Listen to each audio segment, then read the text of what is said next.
I should introduce myself now after such a warm and lovely introduction. You know, Sandy, it's been an absolute pleasure working alongside you because there's not that many people that you meet in Parliament that actually can open their doors as freely as Sandy's done for us and really, really champion what we do. And I think it takes change makers like that to actually make a difference. So Sandy, you know, thank you so much for all the help and support and giving up your time as well, because it's very precious. I know you've become the biz spokesperson for universities, for the government, so your diary is extremely busy. Right, now I will start with what I've actually got written down here. Ladies and gentlemen and change makers, thank you so much for coming here today. From this debate, I want the change to begin from here, right now. Hopefully people out there are going to be listening to what we're saying, and the debate and the questions that you guys ask towards the end of the discussion will spark on some debate, and we can actually influence policy, because that's what this is about. Being that it's Global Entrepreneurship Week, it's a pleasure to have Raj from Internships as well, and my fellow panellists with us today. Ladies and gentlemen, we are living in some of the most economic turbulent times our country has seen since the 1930s, and you will agree that young people are going to form the heart of our recovery. You will also agree with me when we say that we actually need to be the world leader in skills to be able to respond to that change. So it really alarms me, and Hillary said the same thing just now, that 1 in 5 children come from economically deprived backgrounds, such that they receive free school meals.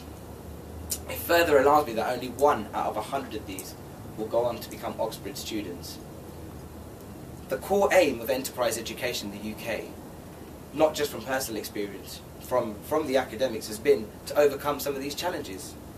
But the disproportionate figure that actually is shown in our FTSE 100 companies, that only half of the CEOs, over half of the CEOs and 3/4 of High Court judges actually come from independent school learning backgrounds. Yesterday it was shown to us that 1 in 3 16 to 17-year-olds is unemployed. It was also shown to us that there's some intrinsic factors. We've done some research to find out why this has actually happened, and from our own focus groups in partnership with Royal Holloway University, we found that the knock-on effects of the economic downturn have played a big role. Adults losing their jobs and competing for the same jobs as young people is another big problem. The lack of government support is another big problem. We've seen some of the deepest cuts to our youth services that formed a core part of actually getting young people into education, employment and training. But more than this, businesses are actually hiring at the moment, just not our young people. We ask ourselves why. Is it the lack of skill? Is it the lack of experience? Or are they just spoiled for choice? Cutting funding to anything that can help this economy, especially those services that are the heart of what young people are going to be in the future, which we call progression, is leaving a generation of children that are going to be disenfranchised, not from just politics, but from society as well.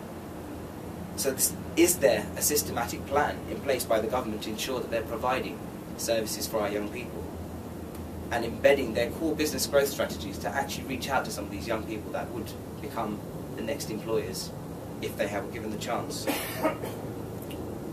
A recent Prince's Trust study found, and I think Hillary might be able to corroborate this, that 1 in 10 young people that are unemployed actually turn to drink and drugs, so alcohol and drugs, as a result of being unemployed. Speaking from first-hand experience, I can actually corroborate some of these alarming statistics. 41% of our 15-year-olds have tried drugs, and over half of these were Class A drugs. Can our country actually afford this? The UK already has the worst drug problem in Europe. The cost of drug treatment, alongside offending costs apportioned to that, are between £30,000 and £48,000 a year per service user. And let me just quickly explain to you something. The crimes that they were committing: drug dealing, buying and selling stolen goods, and theft. Slightly entrepreneurial, don't you think, in a negative way? So what have the government done about this?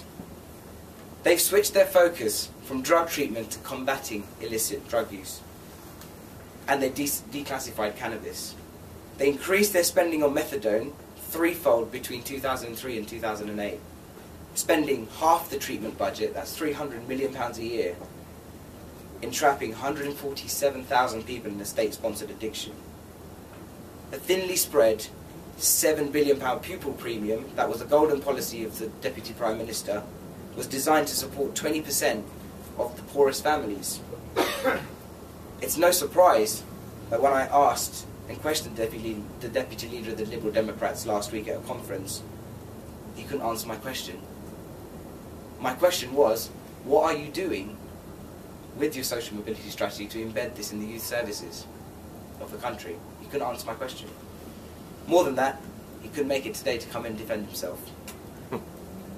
The 5 key strategies around youth unemployment that the government have said were: 1, raising attainment; 2, helping people from falling through the net, and encouraging employers and private sector to inspire young people.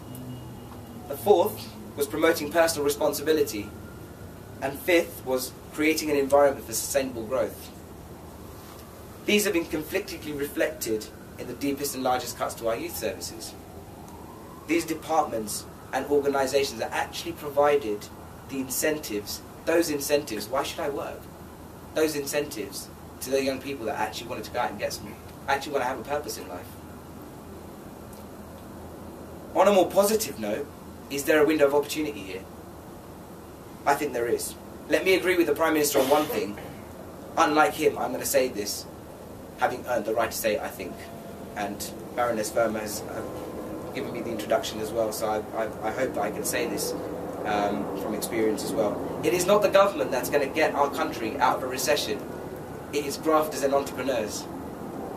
Did you know that small businesses actually account for 99% of businesses in this country and 25% of the private sector income? So the work that we're doing at TSBC, supporting young people, children in schools, thanks to partners like State Street, who fund us to actually go out into schools and inspire hundreds of young people every year, is actually bridging this gap that we have. So when I meet the Prime Minister's advisors at Number 10 in 2 weeks on enterprise, I will reiterate exactly what I said to the Prime Minister at the launch of Startup Britain. If this country was run more like a business, surely looking at your financial accounts, you'd want to minimise your costs and liabilities and increase your income and assets, right? Entrepreneurs, especially those who come from the most disadvantaged backgrounds, who've been a high cost, are liabilities turned into assets and contributing and income generating assets at that. We all want the same thing here. What I'm actually questioning is how. The how. And that's what I'm challenging the government on. Startup Britain, and Raj will corroborate this, is still not funded by central government. What young people need are: 1, positive role models, exactly what Dr. Hilary Emery just said. They need a stable environment. And they need an incentive. Why should I get a job? And they also need that sense of aspiration. Where is my hope? You know, where is my hope of achieving something in life? Getting people from marginalised backgrounds to become more entrepreneurial and find opportunities to work or create their own jobs by setting up their own businesses is crucial to our country's deficit reduction. I know for a fact that getting this country kick-started is not just about setting up new businesses. It's also the responsibility of current businesses out there to start reinvesting back in society and helping the local communities, employing some of those young people. We said they don't hire people at the moment. Organisations like Raj's, Internships.com, are promoting brilliantly to young graduates who probably face equally the same amount of unemployment as some of the young people that we've been talking about. By brokering in entrepreneurial work placements and start-up businesses, that is what young people need. They need practical work experience. Organisations like Internships are actually going out and doing that and brokering those. I can speak from experience. We've hired people from Internships. So if you haven't checked it out, definitely go and check it out. Last year, similarly, we set up an initiative called Breaking the Cycle. We hear these fluffy terms all the time, breaking the cycle, you know. But actually what we tried to do with this initiative was to get young people into practical work experience, bridge that gap. So one young person every 8 weeks gets a chance to get paid work experience with one of our corporate partners, working alongside the CEO and the Global Business Development Director on the sales team. They're entrepreneurial young people that we work with. Why not utilize their skills? There are gaps in businesses that need to be filled. Having people from marginalised backgrounds who might have been selling on the streets, negative and black economy enterprise, are fantastic for these kinds of roles. They just need to have a positive association with work. Let me end by telling you something that we already know. The multiplier effect of turning our cost into contributions will nurture, and nurturing more positively entrepreneurial citizens, or finding winners of opportunity in self-employment, will actually make the maximum impact this country needs to turn it around. We can see, with the support of organisations, businesses, and people in this room, that we can continue to transform the lives of thousands of people using business and enterprise, and help Britain get back on its 2 feet again. Thank you very much.